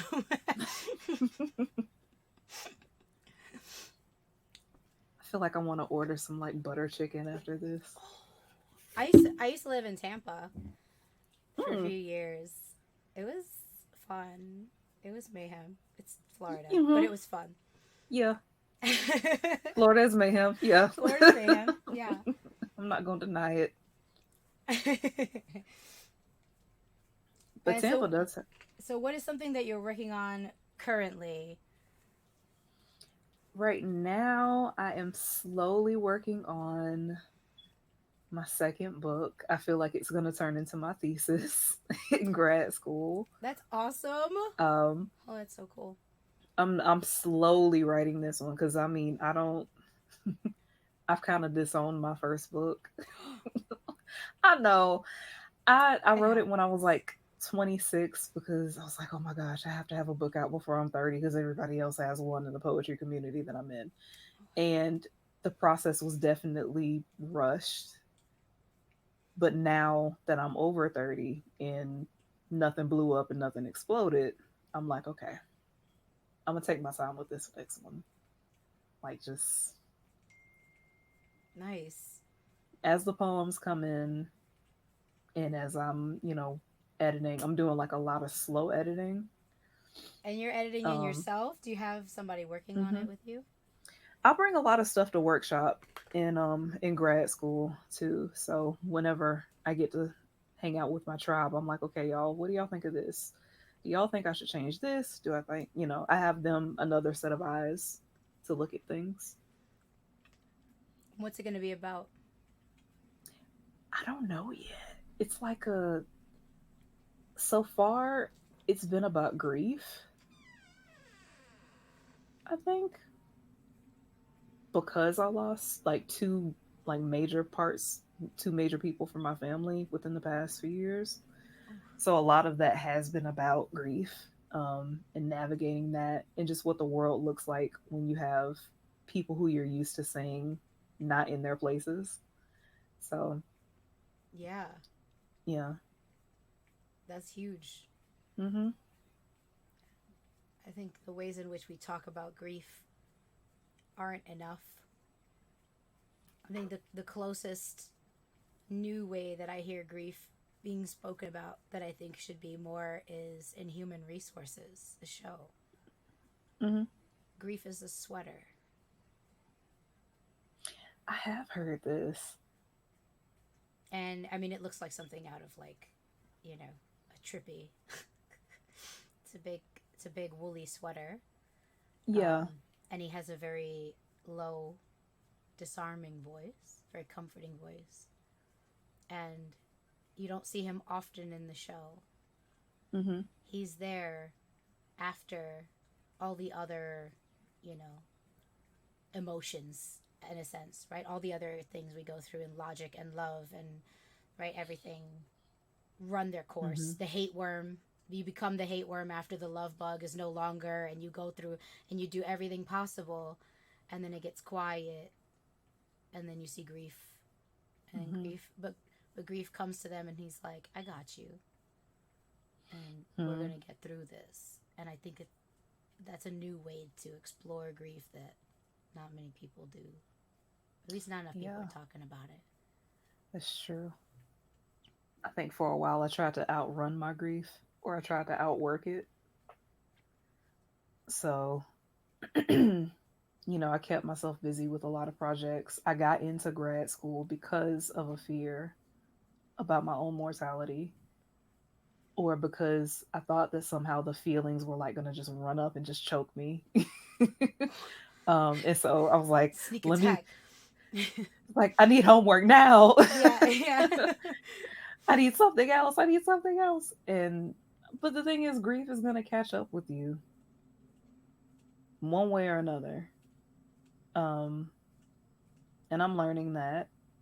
I'm learning how to be still in it, um, and to let the tears come out when they need to come out, and how to address some of that grief in my writing from a different approach. Again, thinking about the metaphor too. Before it was like, okay, well, I'm going to use a bunch of obscure images so that way you can't really recognize the grief or the trauma or the hard thing for what it is.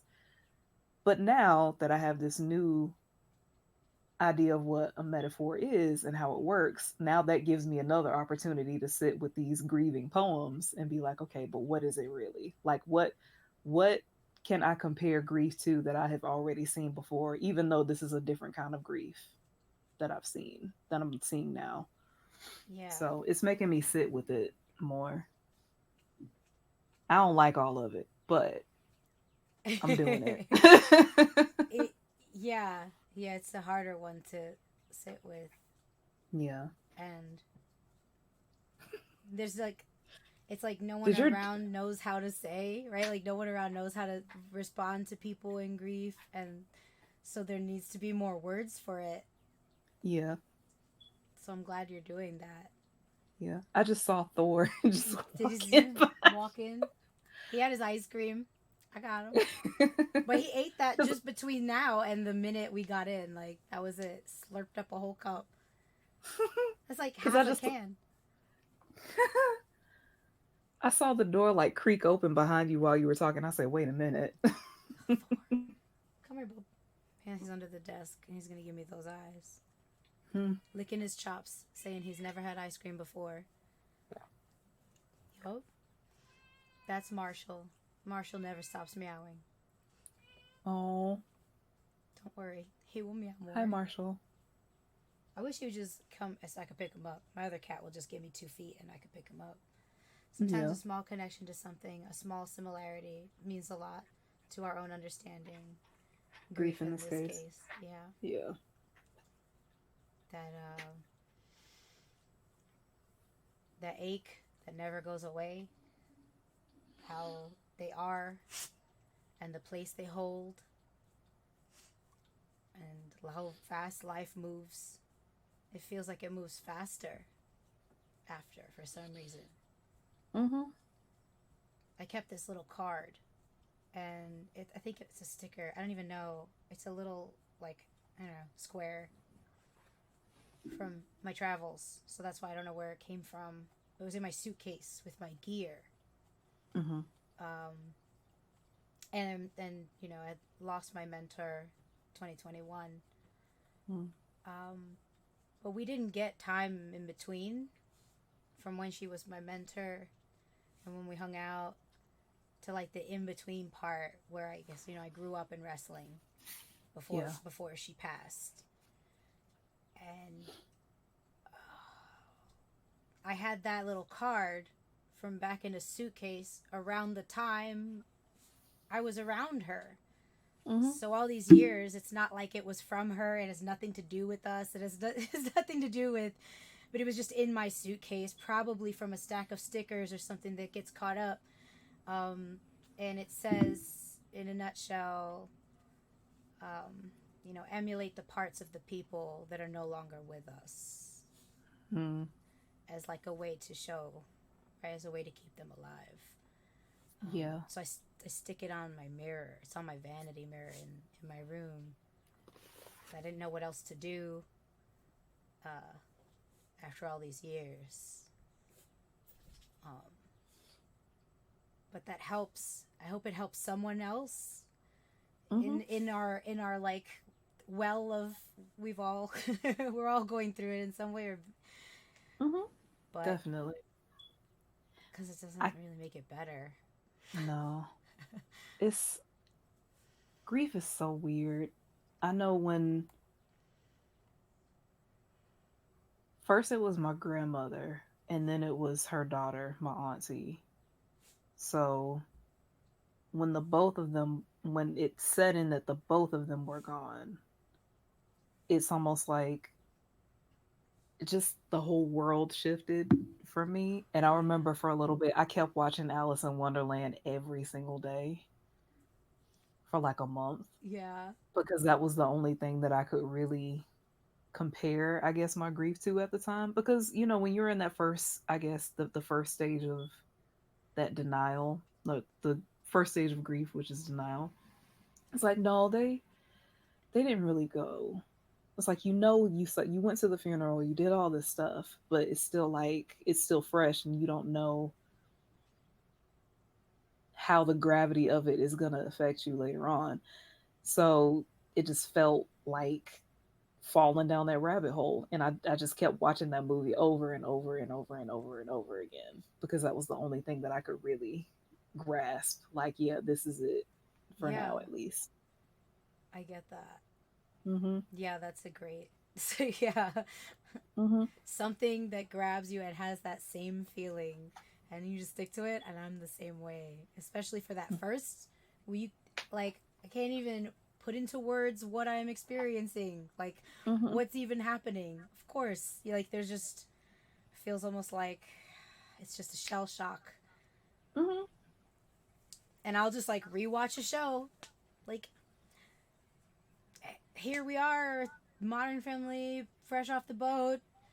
How we're rewatching. I'm probably gonna rewatch Insecure a million times now. That's in my rotation. Mm-hmm. Like, especially because they touch on all kinds of tight emotion. Everything. Oh god, everything, and it's raw Mm-hmm. and like having shows like that for me because they're like long movies and then just live in their Yeah. universe until I'm ready for the next the next part of it. It's its own. Uh-oh. What just happened? Oh, okay. Um, my computer just did something weird. But Surprised. yeah,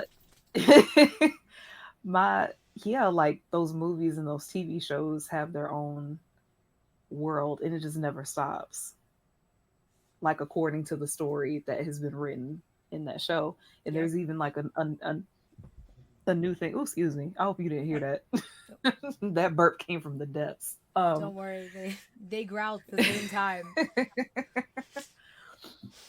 Just We'll just put like a cancel duck that. sound over it or something. That works. um, but I do this thing now where if I'm having a particularly hard day, I'll watch a movie, like an old movie that I've seen a million times. Or nowadays you can go on YouTube and find like old commercial compilations like from the 90s and 80s. Oh my god, It's so it just takes you, it's like a little time capsule. It takes you back in time. But what I'll do is I'll try to imagine what my grandmother and what my auntie were doing at the time that it was filmed because they didn't really do too many like films or like home movies or anything like that. So what I'll do is I'll watch that and I'm like, okay, they were definitely alive around the same time this was being filmed. yes. So this is the second best that I can get with it. Like Yep. what else? I know they were probably grocery shopping or doing something around the same time that this was all of this stuff was going on. So Yep. that's sort of like my way of, keeping their memory with me too. Yeah.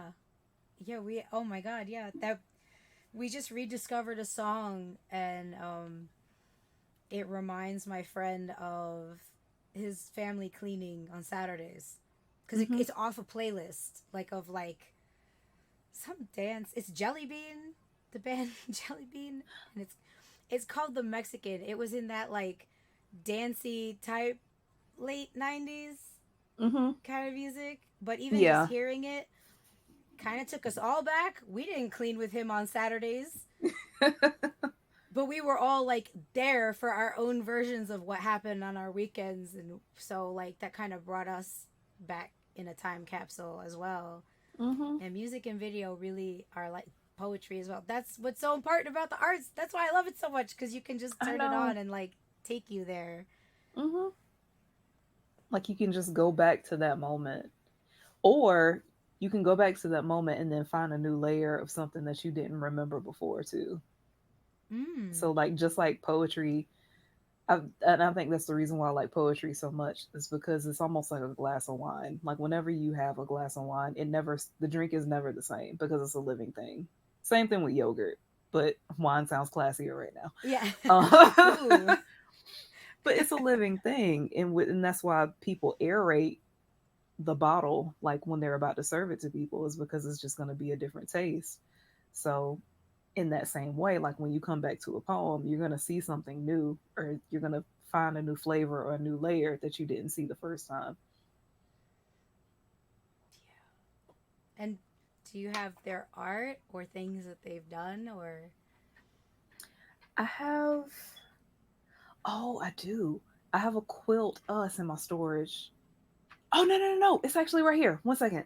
I can Oh, actually show you. oh, okay. Yay. That's One second. awesome. I was just asking for you, but yeah, I'm here. I'll be right back. All right. Oh,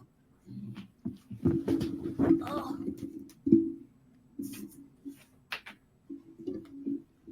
oh. I love the sounds. Really brings it together. Okay. So, this. Ooh, lighting. Where are you? Stay put. Okay.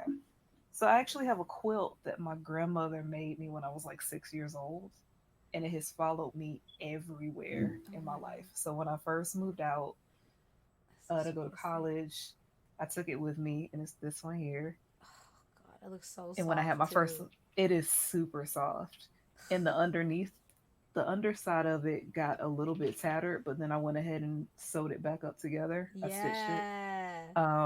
But yeah, this is from my grandmother's hands, Oh, and everybody in the family got one. So, I love yep. that. Oh, that's the best. So that's my piece that I get to keep from her. Oh, And that's I even like wonderful. noticed the little textures. I think I noticed I have a skirt that my grandmother made for me that's like one of these patches too. And I think I still have that skirt somewhere in my closet. Oh my gosh. Yeah, Yeah. Omega is right. It's really wonderful. It's beautiful. It does. It Mhm. looks like a perfect kind of blanket too. It's super warm, super soft. Grandmas always Yeah, know. they know. They do. They do. We had So, on my yes. dad's side, we had um like my grandmother's favorite, some of her favorite linens and like a favorite dress makeshifted into like a pattern, and then we Mm-hmm. all got like pillows, because on my dad's side there's like a lot of people and they didn't know what to do, and she didn't have the blankets, and so they got really creative with it, and then I have it all saved in storage because I moved, and so it's all saved in a little, in a bag, in a bag, in a bag, with like her Oh. dress, and then layered with like her favorite linens around a little pattern with her phrase, because I loved it all. That's Mm, why she did everything. mm. Adventurous lady. Give it up for the grandmas. I always mention that Grandmas, on my stream. Grandmas always make it to my stream. Saying. they know what they're doing. They They do. they built this. They built this. They just, without them we wouldn't be here. So, Right? What hmm was her name? Rachel, Rachel. That's pretty. Rachel Bell Lockley. Oh my god, that's a full Hmm name. Rachel Bell. Rachel Bell. Elvira. That was your That, grandmother's name? that was my dad's, Elvira, and then on my mom's side was Delia. Delia. Oh, Yeah. So Delia That's so Lopez and then beautiful. Elvira Solomita. Dude. Wow. Some ladies, some legends. Mm-hmm. Mm-hmm. And they're all watching. They're like, Sassy. look, yeah, all three of them. They're all like, mm-hmm, yep. Mm-hmm. I hope you all have the best drinks in heaven, wherever, whatever that looks like. They're probably Yes. like, it's not even called that. Like I just like I could just see my grandmother be like, it's not even called that, Nana. Like, wait till you get here. Man. I'm wishing you so much love through this time. I know it's Oh, hard. yeah. Thank you. Yeah. It's just weird. You know, it comes in waves, and I'm learning how not to fight against those waves now. So I'm sitting in it and working through it and writing through them now. Yeah, it's comes and goes and there's no telling, and it could be 1 minute, I'll be doing something and then the next minute just a wave comes and just try my Yep. best to let it crash the way it needs to if it's a wave. Mm-hmm. Yeah. If indeed it is a wave, I won't win in the undertow. So I Yeah. try to swim with it. Now, the one thing I don't like is that it always shows up when you're at work. It's like you could have did it at any No, time during the weekend. seriously. We have weekends for Anytime. this. And then like as soon as, especially like I think I was still working customer service for like shortly after my aunt died, and I was like, not now. Oh, yeah. Not now. I Just wait. Could you just reschedule for 20 was like, minutes? An hour. yeah. I was like, it is Friday. Can you wait until I get home, please? Ah.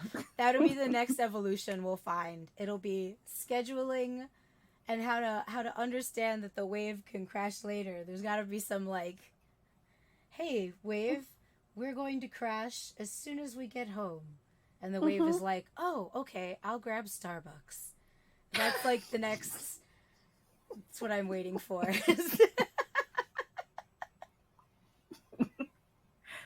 And that it I'm doesn't gonna have grab. any kind of like strange consequence after. That's the caveat. Yes. That it's like it's not like Okay. we're pushing it away. We're not closing you out, waves.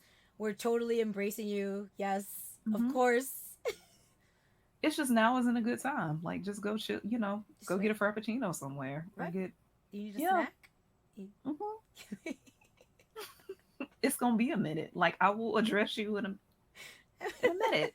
Right. Just not right now. Whatever that is, I'm sure we're gonna unlock it by the Yeah. next time. Yes. But I just want to thank you so much. Thank you so much for coming on my show, for being here with Oh. us, for doing the season finale of the first season of my passion project, The Thread of Intimacy. Oh, and congratulations. Thank you. You too. Thank We're you. out here doing it. Doing stuff. We're Yes. doing stuff. Oh, but thank you so much. I'm so happy that I know you now, and I look forward to Oh. seeing all the awesome things that you're gonna do. Please tell everyone where they can find you before we sign off. Yes. So all of my social media handles are my first and my last name. So it's Alicia Lockley. I can probably, can I type that in the chat? Oh yeah, I and then I'm probably gonna can. tag your thing. This is gonna go up on YouTube. This will be available later on Yeah. VOD. Sounds good. So that is my poop sticks. No, I can't. Okay. Oh, okay, don't worry. So Tucker and I have your things, and we'll tag them on this yes. video. Is it at Miss Lockley?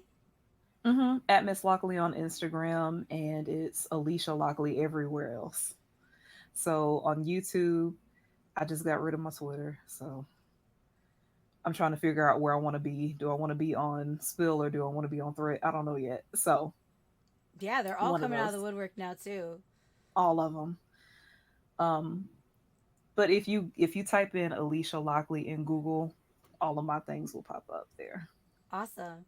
And everyone, I will be tagging her. I'll be, letting you know where her YouTube channel is. Please see the links below. If you're watching this later on VOD, smash that like and subscribe button. I feel like I'm supposed to say that. It's some sort of obligation that I have as your host. Solo Darling on the season finale of The Threat of Intimacy. Thank you so much, everyone, for joining us now and later. And yes, WWE Fan 3030, I will be on in a short while. Everyone stay hydrated. Do your best out there. We love you so much. Take care. Bye-bye.